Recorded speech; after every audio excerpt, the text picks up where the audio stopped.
अस्सलाम वालेकुम टीम टेनक की तरफ से। दोस्तों, ये इस कोर्स का सेकंड लेक्चर है। आप सबको पहले मैं इन्फॉर्म कर दूं कि क्रिप्टो, स्टॉक्स, फॉरेक्स, इन तीनों को हम बहुत डिटेल में स्टडी करेंगे, मगर उससे पहले हमें टेक्निकल एनालिसिस सीखना होगा। इसलिए क्योंकि टेक्निकल एनालिसिस स्टडी होती है प्राइस पैटर्न्स की। तीनों फाइनेंशियल मार्केट्स हैं, तो तीनों में प्राइस पैटर्न्स होते हैं। तो अगर हम टेक्निकल एनालिसिस पहले स्टडी कर लेंगे तो उनके बाद हम बेहतर बाकी डिटेल्स में जा सकते हैं। दोस्तों, थ्रू आउट दिस लेक्चर आप पेन, पेपर, पेंसिल अपने पास रखें ताकि आप इंपॉर्टेंट पॉइंट्स को नोट डाउन कर सकें। और मैं फिर रिपीट कर रहा हूँ, आप जब भी इस कोर्स को कंप्लीट करेंगे तो आपने 2 महीने डेमो ट्रेडिंग प्रैक्टिस करनी है। दोस्तों, इस लेक्चर में हम 4 टॉपिक्स को कवर करेंगे। पहला टॉपिक ये है टाइप्स ऑफ ट्रेड, कि ट्रेड्स कितने टाइप्स की होती हैं और उनके क्या टाइम फ्रेम होते हैं। आपको कौन सी ट्रेड करनी चाहिए और किस टाइम फ्रेम में करनी चाहिए। इससे आपको आइडिया होगा कि आपको कौन सी ट्रेड करनी चाहिए अगर आप एक स्टूडेंट हैं या आप जॉब पर्सन हैं। मैं सबके लिए बताऊंगा कि आपको किस टाइप की ट्रेड करनी चाहिए। दूसरे टॉपिक में हम टाइप्स ऑफ मार्केट और मार्केट साइकिल पे बात करेंगे कि मार्केट साइकिल्स कैसी होती हैं, जो कि हम चार्ट्स पे देखेंगे। मार्केट के जो ट्रेंड्स होते हैं वो किस टाइप के होते हैं, मार्केट में क्या क्या ट्रेंड आते हैं, किस तरीके से उन्हें पता करना है, ये सारी चीज़ें हम चार्ट्स पे देखेंगे। दोस्तों, थर्ड टॉपिक में हम डॉलर कॉस्ट एवरेजिंग पे बात करेंगे कि डॉलर कॉस्ट एवरेजिंग क्या होती है, किस तरह होती है और आपने इसको कब कब यूज़ करना है। आखिरी टॉपिक जो होगा सबसे इम्पोर्टेंट, पोर्टफोलियो मैनेजमेंट। इसका मतलब ये है कि जो आपके पास आपके फंड्स हैं उसको कैसे मैनेज करना है। और आपने जब ट्रेड्स लेनी है तो क्या रिस्क टू रिवॉर्ड रेशियो होगा, और आपके जो फंड्स हैं उसको आपने किस तरह उनके उनको अकाउंट्स में डिवाइड करना है। दोस्तों, हमारा सबसे पहला टॉपिक टाइप्स ऑफ ट्रेड। जैसा कि आप देख सकते हैं, मैंने ये 4 फोटोज़ बनाई हुई हैं इस ताकि आपके लिए आसानी हो समझने में। आप इन फ़ोटोज़ को as it is note down कर सकते हैं। तो दोस्तों, सबसे पहले है इंट्राडे, फिर उसके बाद है स्विंग, तीसरी है स्कैल्पिंग और लास्ट है लॉन्ग टर्म। ये चारों टाइप्स ऑफ ट्रेड हैं। दोस्तों, कि जैसे आपने नोट किया होगा कि मैंने इन सारे बॉक्सेस में टाइम भी लिखा हुआ है। कि जैसे इंट्राडे ट्रेडिंग है तो उसका टाइम फ्रेम है 15 मिनट, 30 मिनट, 45 मिनट्स। आपने इस टाइम फ्रेम पे चार्ट को देखना है। और जैसे कि स्विंग ट्रेडिंग है उसमें जो टाइम फ्रेम है वो 1 घंटे का, 2 घंटे का, 4 घंटे का, 6 घंटे का और 12 घंटे का। तीसरा जो टाइप ऑफ ट्रेड है स्कैल्पिंग, उसमें आप 1 मिनट, 3 मिनट और 5 मिनट का चार्ट आप देखोगे। और आखिरी का जो ट्रेड है लॉन्ग टर्म, उसमें आप डे चार्ट देखोगे, 3 डे चार्ट भी देखोगे और मंथली चार्ट देखोगे, और आप वीकली चार्ट भी देख सकते हो। दोस्तों, अब हमने डिसाइड करना है कि हमने कौन सी किस टाइप की ट्रेडिंग करनी है। तो पहले हम ये पता करेंगे कि इनका मतलब क्या है एक एक ट्रेड का। इंट्राडे ट्रेडिंग का मतलब ये है कि आपने जितनी भी ट्रेड्स ली पूरे एक दिन में और उसे उसी दिन ही आपने उनको क्लोज कर दिया, तो इसको कहते हैं इंट्राडे ट्रेडिंग। स्विंग ट्रेडिंग को कहते हैं कि आपने कोई भी ट्रेड जो आपकी एक दिन से ज़्यादा है उसको कहते हैं स्विंग ट्रेडिंग। जैसे आज मैंने बिटकॉइन खरीदा और उसे परसों सेल कर दिया, तो इसको कहते हैं स्विंग ट्रेडिंग। स्विंग ट्रेडिंग आप 1 हफ्ते तक भी कर सकते हो, 1 महीने भी कर सकते हो और 3 महीने भी कर सकते हो। ये आपके ऊपर है, मगर आप इसको 3 महीने से कम ही रखें। अब स्कैल्पिंग, स्कैल्पिंग जैसे मैंने कोई भी चीज़ खरीदी $1 की, उसको मैंने 1.01 पे सेल कर दिया, छोटा सा मैंने प्रॉफिट बना दिया। स्कैल्पिंग आप 5 मिनट में भी कर सकते हो, 10 मिनट भी कर सकते हो, प्रोवाइडेड कि आपने उसको जल्दी क्लोज करना है। अच्छा, लॉन्ग टर्म में ये है कि आपने कोई भी चीज़ खरीदी जो 3 महीने से ज़्यादा है, 3 महीने, 6 महीने, 1 साल, 2 साल, 3 साल, उसमें आप बहुत ज़्यादा प्रॉफिट बना सकते हो, तो इसको कहते हैं लॉन्ग टर्म ट्रेडिंग। तो दोस्तों, अब डिसाइड करते हैं कि आपको कौन सी ट्रेड करनी है। अगर आप फुल टाइम ट्रेडिंग को दे सकते हो तो आप इंट्राडे और स्विंग करो, लेकिन अगर आप बिगिनर हो तो आप स्विंग से स्टार्ट करो, क्योंकि जब आप प्रॉफिटेबल हो जाओगे तो आपके लिए इंट्राडे बहुत ही आसान होगा।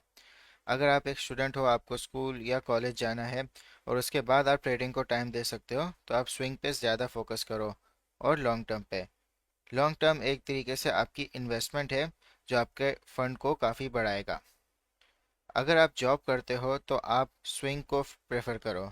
इंट्राडे और स्कैल्पिंग इसलिए नहीं क्योंकि उसमें आपको बहुत ज़्यादा अवेलेबल होना चाहिए। दोस्तों, हम ट्रेंड्स पे बात करते हैं। ट्रेंड का मतलब यह है डायरेक्शन। मार्केट में 3 टाइप के ट्रेंड होते हैं। एक होता है अप ट्रेंड, यानी कि जो प्राइजेज हैं वो मुसलसल प्राइस कर रहे हैं। आपको चार्ट में इसका प्रैक्टिकल एप्लीकेशन इस तरह नजर आएगा, क्योंकि हम हमेशा मार्केट में बाइंग और सेलिंग हो रही होती है। मगर जो एक आपको एक जनरल सा एक व्यू मिलेगा कि जो प्राइस है वो मुसलसल ओवर टाइम बढ़ रही है। जैसे जो प्राइस थी वो $5 पे थी, और इस अप ट्रेंड में प्राइस पहुंच गई आपकी $50। तो ये एकदम से शूट अप नहीं होगी, एक ओवर टाइम ये प्राइस बढ़ेगी $50 पे। और वो आपको फेजेस में नज़र आएगा कि एक बहुत ज़्यादा बाइंग होगी यहाँ पे जिससे प्राइस शूट अप करेगी, फिर कुछ प्रॉफिट टेकिंग होगी, फिर ज़्यादा बाइंग होगी, फिर प्रॉफिट टेकिंग होगी। तो इस तरह एक अप ट्रेंड बनता है। दोस्तों, जो दूसरा ट्रेंड है उसको कहते हैं डाउन ट्रेंड, यानी जो प्राइस है वो मुसलसल आपकी घिरेगी, और वो आपको इस तरह नज़र आएगा कि जो प्राइस आपकी $50 पे थी वो 40 पे आ गई, फिर वापस 43 पे आई, फिर 40 से सीधा 35 पे गिर गई, फिर 38 आ गई, और फिर सीधा आपकी $30 पे गिर गई। इसको कहते हैं कि प्राइस एक डाउन ट्रेंड में आ रहा है। मुसलसल एक फेज है जिसमें प्राइस गिर रहा है, क्योंकि बहुत ज़्यादा प्रॉफिट टेकिंग हो रही है, और या फिर लोग जो हैं वो अपनी पैनिक सेलिंग की वजह से लॉसेस रियलाइज कर रहे हैं। और दोस्तों, जो तीसरा ट्रेंड होता है उसको कहते हैं हम साइडवेज, यानी जो प्राइस है वो एक ही पैटर्न्स बना रही है। आपको उसका प्रैक्टिकल एप्लीकेशन इस तरह नजर आएगा कि प्राइस बढ़ी और फिर गिरी और फिर वापस बढ़ी, सेम प्राइस पे आ गई और फिर उसी प्राइस पे वापस गिर गई, फिर से ये तीसरी बार भी रिपीट हुआ और वापस उसी प्राइस पे गिर गई। तो ये एक साइकिल चलती है जिसमें ये जो प्राइस है वो उसी प्राइस पे ऊपर आएगी, फिर गिरेगी, फिर वापस उस प्राइस पे आएगी, क्योंकि यहाँ पे बाइंग और सेलिंग दोनों एक ही स्पीड से हो रही है। तो तभी एक रिपीट सा एक पैटर्न बन रहा है, यानी यहाँ पे बायर्स हैं, फिर वो सेल करते हैं, फिर वो दोबारा यहाँ बाय करते हैं, फिर वो सेल करते हैं। तो इस तरह ये पैटर्न एक रिपीट होता है। तो दोस्तों, अगर मैं आपको तीनों ट्रेंड्स टेस्ला के चार्ट में एक्सप्लेन करूं, तो आप यहाँ देखें कि यहाँ पे एक अप ट्रेंड हुआ है कि प्राइस मुसलसल बढ़ी है। और अगर आपको डाउन ट्रेंड देखना है तो आप यहाँ देखें कि यहाँ से मुसलसल प्राइस काफ़ी टाइम के लिए गिरी है। और अगर आपको साइडवेज मूवमेंट देखनी है तो आप यहाँ पे आप पैटर्न देख सकते हैं कि यहाँ पे सेम बाइंग और सेम सेलिंग और फिर वापस बाइंग फिर और सेलिंग। तो यहाँ पे एक रिपीट सी साइकिल बन रही है, तो इसको कहते हैं साइडवेज। यहाँ से आप एक अप ट्रेंड देख सकते हैं और यहाँ से आप एक डाउन ट्रेंड देख सकते हैं, और यहाँ पे आपको एक साइडवेज पैटर्न नज़र आएगा। जो ट्रेंड होता है वो तीनों एक साथ प्ले हो सकते हैं। जैसे कि अगर आप यहाँ देखें कि ये डाउन ट्रेंड में गया, फिर उसके बाद ये साइडवेज मूव हुआ, फिर ये वापस से डाउन ट्रेंड में आया, फिर यहाँ से इसने अप ट्रेंड बनाया, फिर वापस से इसने डाउन ट्रेंड बनाया, और फिर इसने एक मेजर अप ट्रेंड बनाया, फिर इसने डाउन ट्रेंड बनाया, और फिर ये साइडवेज हो गया, फिर से इसने अप ट्रेंड शुरू किया। तो ये तीनों रैंडमली एक साथ प्ले हो सकते हैं। अब हम बात करते हैं मार्केट साइकिल्स की। दो टाइप की मार्केट साइकिल्स होती हैं, बुल मार्केट या बेयर मार्केट। बुल मार्केट में जो प्राइजेज होती हैं वो काफ़ी लंबे अरसे तक ऊपर की तरफ जाती हैं, और बेयर मार्केट में जो प्राइजेज होती हैं वो काफ़ी अरसे तक नीचे की तरफ जाती हैं। फाइनेंशियल मार्केट्स में दो टाइप के प्लेयर होते हैं, बुल्स और बेयर्स। बुल्स वो प्लेयर्स होते हैं जो मार्केट को ऊपर लेके जाते हैं, बेयर्स वो प्लेयर्स होते हैं जो मार्केट को नीचे लेके जाते हैं। इनके पास सबसे ज़्यादा पैसा होता है। मैंने आपको फॉर्मूला बताया था लास्ट लेक्चर में, price is equals to market cap upon circulating supply. जिसके पास सबसे ज़्यादा मार्केट कैप होगा वो किसी भी टाइप की मूवमेंट मार्केट में कर सकता है, चाहे वो ऊपर लेके जाए या नीचे लेके जाए। तो जो बाकी जो लोग होते हैं वो इन सबको ऑब्जर्व कर रहे होते हैं कि जैसे अभी बिटकॉइन का यहाँ पे बुल रन शुरू हुआ था, तो इसमें टेस्ला ने भी इन्वेस्ट किया था। तो उसकी वजह से जो लोग बहुत सारे जिनको क्रिप्टो के बारे में बिल्कुल भी नहीं पता था उन्होंने भी इन्वेस्टमेंट शुरू कर दी थी, क्योंकि एक बहुत बड़ी कंपनी ने इन्वेस्टमेंट शुरू कर दी थी बिटकॉइन में। तो इससे एक सेंटिमेंट बना। इसी तरह बेयर मार्केट में भी एक सेंटिमेंट होता है कि जो मेजर प्लेयर्स होते हैं वो प्रॉफिट टेक कर लेते हैं, सेल कर देते हैं अपनी होल्डिंग्स। तो उससे क्या होता है कि मार्केट कैप का एक मेजर चंक कम हो जाता है, क्योंकि उससे बहुत सारे लोग पैनिक में आते हैं प्राइस को गिरते हुए, तो वो भी लॉस पे सेलिंग शुरू कर देते हैं। तो उसकी वजह से एक बेयर मार्केट शुरू हो जाती है।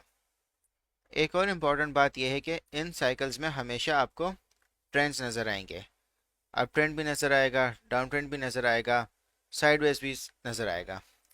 जैसे यहाँ पे बिटकॉइन अप ट्रेंड में गया, फिर थोड़ा सा डाउन ट्रेंड में आया, फिर दोबारा अप ट्रेंड में गया, फिर डाउन ट्रेंड में आया, फिर अप ट्रेंड और फिर साइडवेज मूव हुआ, फिर अप ट्रेंड गया और फिर डाउन ट्रेंड आ गया, फिर यहाँ पे साइडवेज मूव हुआ, फिर ये अप ट्रेंड में गया। तो इसी तरह ये रैंडमली इन ट्रेंड्स में आपको साइकिल नज़र आएगी। साइकिल में मगर आपको जो सेंटिमेंट बता रहा होगा वो आपको एक लॉन्ग टर्म पिक्चर बताएगा। अब आपने हमेशा फाइनेंशियल मार्केट्स में उस चीज़ पर नज़र रखनी है जहाँ पे लोगों ने सबसे ज़्यादा पैसा लगाया हुआ है। जैसे क्रिप्टो करेंसीज में सबसे ज़्यादा लोगों ने पैसा बिटकॉइन में लगाया हुआ है, तो बिटकॉइन एक मेजर प्लेयर है। अगर बिटकॉइन की कोई भी मूवमेंट होगी तो वही चीज़ आपको बाकी क्रिप्टो करेंसीज में नज़र आएगी। कुछ एक्सेप्शंस होती हैं, मगर ओवरऑल अगर कोई भी एक मेजर मूव बिटकॉइन करेगा वो आपको बाकी क्रिप्टो करेंसीज में रिफ्लेक्टेड नज़र आएगा। मैं आपको कंपेयर के थ्रू समझाता हूँ। जो आप ट्रेडिंग में प्लस फीचर है, अगर आप इस पर क्लिक करेंगे तो आप जो भी चार्ट आप देख रहे हैं उसको आप किसी दूसरे चार्ट के प्राइस से कंपेयर कर सकते हैं।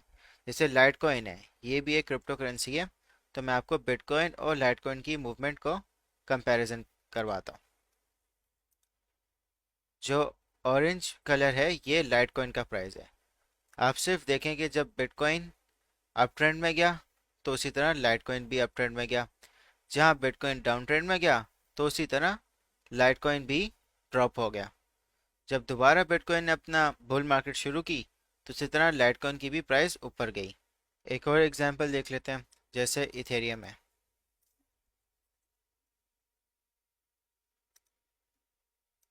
जो ब्लू कलर है वो इथेरियम है। जैसे बिटकॉइन जब अप ट्रेंड में आया तो इथेरियम भी अप ट्रेंड चला गया, जहाँ बिटकॉइन डाउन ट्रेंड में आया इसी तरह इथेरियम भी डाउन ट्रेंड में आ गया। जब दोबारा बिटकॉइन अप ट्रेंड में गया तो इसी तरह इथेरियम भी अप ट्रेंड में आ गया। तो बिटकॉइन की जो मूवमेंट है वो बाकी आपको करेंसीज में नज़र आएगी, तो आपने केयरफुली हमेशा बिटकॉइन को ऑब्जर्व करना है। आई होप दोस्तों आप सबको ट्रेंड्स, टाइप ऑफ ट्रेंड्स और टाइप ऑफ मार्केट साइकिल्स दोनों क्लियर हो गई होगी। दोस्तों अब मैं आपको डॉलर कॉस्ट एवरेजिंग एक्सप्लेन करता हूँ। डॉलर कॉस्ट एवरेजिंग एक टेक्निक है जिससे आप अपनी इन्वेस्टमेंट को एवरेज आउट करते हो। एग्जाम्पल के तौर पे जैसे जो भी आप मंथली अर्न करते हो आप उसका 10% बिटकॉइन में इन्वेस्ट कर देते हो। ये टेक्निक इतनी इफ़ेक्टिव है, इसको मैं आपको एक स्टोरी की तरह समझाता हूँ।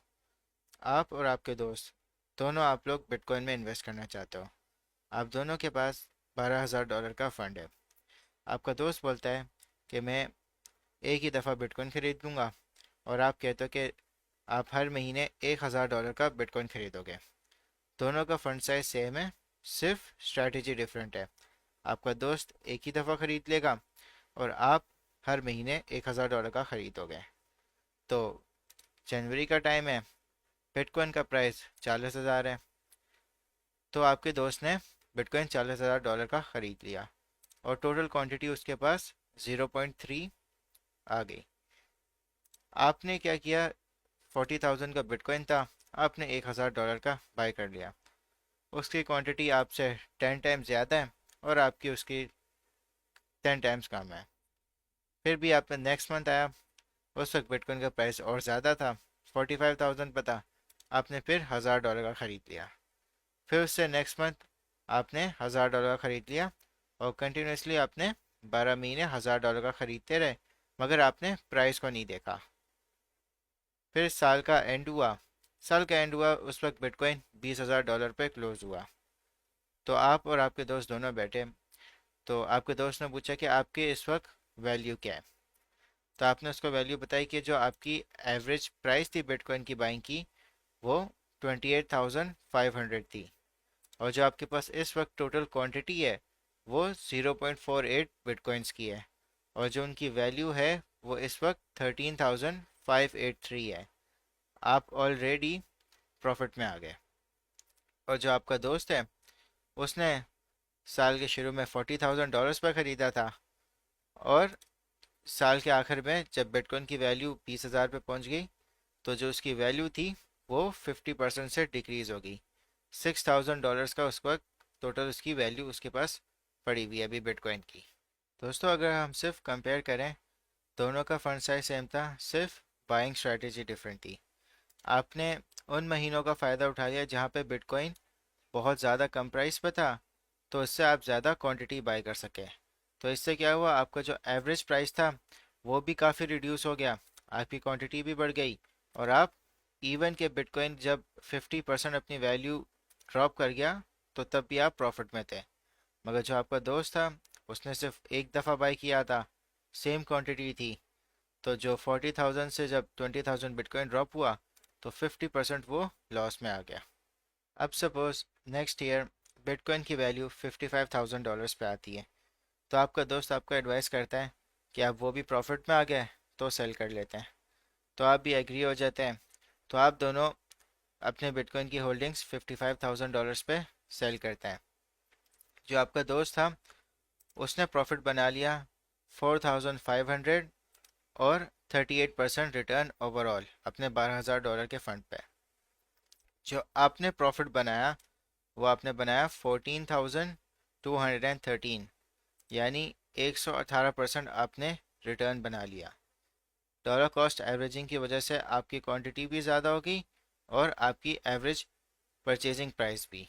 तो आपने कभी भी 100% बाइंग नहीं करनी, हमेशा इन पार्ट्स बाय करें, डॉलर कॉस्ट एवरेज करें, तो आप लॉन्ग टर्म हमेशा फ़ायदे में होंगे। दोस्तों, डॉलर कॉस्ट एवरेजिंग का भी एक तरीका है, आपने हमेशा मार्केट साइकिल को डिटरमाइन करना है। मार्केट साइकिल आपको सेंटिमेंट से पता चलेगा। जैसे यहाँ पे बिटकॉइन की बुल मार्केट थी, तो अगर मैं डॉलर कॉस्ट एवरेजिंग कर रहा होता तो मैं यहाँ पे बाय करता, फिर मैं यहाँ बाय करता, फिर मैं यहाँ बाय करता। इवन अगर आप यहाँ देखें तो यहाँ पे एक डाउन ट्रेंड आ गया है, तो मैं यहाँ पे बाय कर लेता, फिर मैं दोबारा बाय करता, फिर मैं दोबारा बाय करता। जहाँ तक मेरे फंड की कैपेसिटी है मैं अपनी बाइंग कंटिन्यू रखता। मगर दोस्तों, आपने हमेशा प्रिपेयर रहना है कि हमेशा हर मार्केट साइकिल का एक टॉप होता है। बुल मार्केट का टॉप होता है, बेयर मार्केट का बॉटम होता है। तो आपने हमेशा प्रिपेयर रहना है कि कभी ना कभी वो टॉप रीच होगा। जब बुल मार्केट अपने टॉप पे पहुंचती है तो वो क्रैश हो जाती है, क्योंकि मैक्सिमम जिन लोगों ने बाइंग की होती है वो प्रॉफिट टेक करते हैं। तो जब क्रैश होती है तो बहुत सारे पैनिक सेलर्स होते हैं, वो लॉस में सेल करते हैं। तो आपने हमेशा एक साइकोलॉजिकल लेवल रखना है कि आपने वहाँ पे सेल करनी है। और जब भी आपका अगर 200% रिटर्न बन जाए तो आप हमेशा 50% अपनी होल्डिंग्स को सेल करें, ताकि जो आपका कैपिटल है वो आपके पास आ जाए। तो अगर मैं सेल करता तो मैं यहाँ पे सेल कर देता, मगर फिर भी अगर मुझे यहाँ पे भी मौका मिलता सेल करने का तो मैं यहाँ पे भी सेल कर लेता, क्योंकि मैं ऑलरेडी यहाँ पे ऑलरेडी इतना प्रॉफिट में हूँ। तो इवन अगर जो मैंने यहाँ पे भी बाइंग की है वो भी मैं उसको कंपनसेट कर लेता इन सब के प्रॉफिट से। तो आपने हमेशा तैयार रहना है कि आपने कभी ना कभी सेल करना है, और आपने मार्केट सेंटिमेंट को बहुत ध्यान से इवेल्युएट करना है। और अगर आप बेयर मार्केट में होते हैं, बेयर मार्केट हमेशा बेस्ट टाइम होती है डॉलर कॉस्ट एवरेजिंग के लिए, क्योंकि आप हमेशा लोएस्ट प्राइस से आप ज़्यादा क्वांटिटी बाय कर सकते हैं। मगर हमेशा आपने, फिर से दोबारा मैं कह रहा हूँ, सेंटिमेंट को देखना है। बहुत ऐसा भी होता है कि बुल मार्केट से ज़्यादा देर बेयर मार्केट भी रहती है। तो आपने अपना रिस्क को मैनेज करना है कि आपको जो आप पैसा लगा रहे हो उसको आपको इमीडिएटली ज़रूरत नहीं है। डॉलर कॉस्ट एवरेजिंग का रूल ही यही है कि आप लॉन्ग टर्म होल्ड करो, ताकि आप उसको मैक्सिमम सेल कर सको हाई प्रॉफिट पे। तो अगर आप बेयर मार्केट में डॉलर कॉस्ट एवरेजिंग करते हैं तो आप हमेशा पहले बुल मार्केट का साइकिल ओवर होने को आप कंफर्मेशन देखोगे, वो आपको सेंटिमेंट से पता चल जाएगा। आगे जब हम टेक्निकल एनालिसिस कोर्स में पढ़ेंगे तो हम आपको इंडिकेशंस बताएंगे कि जहाँ पे बुल मार्केट ख़त्म हो गई है। तो अगर आप बेयर मार्केट में डॉलर कॉस्ट एवरेजिंग करते हैं तो आप थोड़ा थोड़ा इन पार्ट्स में बाय करते हैं। यहाँ पे कुछ बाय कर लेते हैं, फिर यहाँ कुछ बाय कर लेते हैं, फिर कुछ यहाँ बाय कर लेते हैं। तो आप एक सीक्वेंस रखते हैं। अब हमारा जो लास्ट टॉपिक है वो है पोर्टफोलियो मैनेजमेंट। पोर्टफोलियो मैनेजमेंट को मैं नेक्स्ट पार्ट में कवर करूँगा। ये सेम लेक्चर है, इसका पार्ट 2 होगा। ये जो पोर्टफोलियो मैनेजमेंट है वो बहुत ही इम्पोर्टेंट कॉन्सेप्ट है। ये पूरा आपका ट्रेडिंग करियर डिटरमाइन करता है। जितना बेहतर आपका पोर्टफोलियो मैनेजमेंट होगा उतने आप मार्केट में सक्सेसफुल होगे। जितना अगर आपका वीक होगा उतना जल्दी आप मार्केट से एग्जिट हो जाओगे। आप याद रखें, मार्केट 24/7 है, मगर जो आपका पोर्टफोलियो है वो आपकी रिस्पॉन्सिबिलिटी है। तो इसलिए इस लेक्चर का पार्ट 2 पोर्टफोलियो मैनेजमेंट पे होगा, जो आप सेपरेटली देखेंगे। हमने इस लेक्चर में types of trades, types of markets और डॉलर कॉस्ट एवरेजिंग को कवर किया है। अब मैं आपको क्विज दूंगा, उसके आंसर्स आपने कमेंट सेक्शन में देने हैं और मैं आपके आंसर्स चेक करके आपको फीडबैक दूंगा।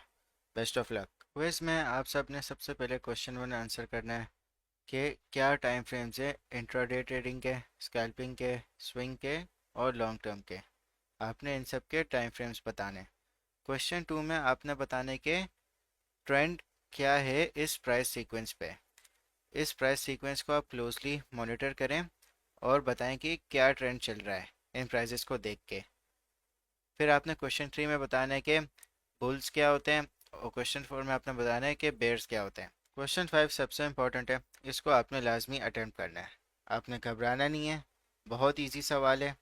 ठीक है, अगर आपको मुश्किल लगे आप इस लेक्चर को दोबारा रिपीट कर लें डॉलर कॉस्ट एवरेजिंग का। आपके पास $36,000 हैं इन्वेस्टिंग के लिए। आप $12,000 इन तीनों में आपने इन्वेस्ट करना है। ठीक है, $12,000 आप टेस्ला में करोगे, $12,000 आप बिटकॉइन में करोगे और $12,000 आप यूएस डॉलर में करोगे। जब आपने $12,000 सारा आपने इन्वेस्ट कर लिया, फिर अगले साल आप टेस्ला को बेचोगे $2,000 पे, फिर आप बिटकॉइन को बेचोगे $75,000 पे और यूएस डॉलर को आप बेचोगे 220 पे। ये सारे मंथ्स हैं, ये इन सब के प्राइजेज हैं। ठीक है, आपने अपनी एवरेज बाइंग, टोटल क्वांटिटी और प्रॉफिट कैलकुलेट करना है, जैसे मैंने डॉलर कॉस्ट एवरेजिंग के आपको एक्सप्लेन की थी। और याद रखना, आप $1,000 हर महीने इनमें इन्वेस्ट कर रहे हो। यानी जनवरी में आपने 1,000 इन्वेस्ट किया, फेब में आपने 1,000 इन्वेस्ट किया और सो ऑन आपने 12 महीने 1,000 इन्वेस्ट किया। ठीक है, फिर उसके बाद आपने अपनी एवरेज बाइंग कैलकुलेट करनी है, आपका टोटल क्वांटिटी कैलकुलेट करनी है और प्रॉफिट। ये आपने तीनों की कैलकुलेट करनी है, टेस्ला की भी, बिटकॉइन की भी और यूएस डॉलर की। एवरेज बाइंग का आपको फॉर्मूला मैंने यहाँ पे लिख के दे दिया है।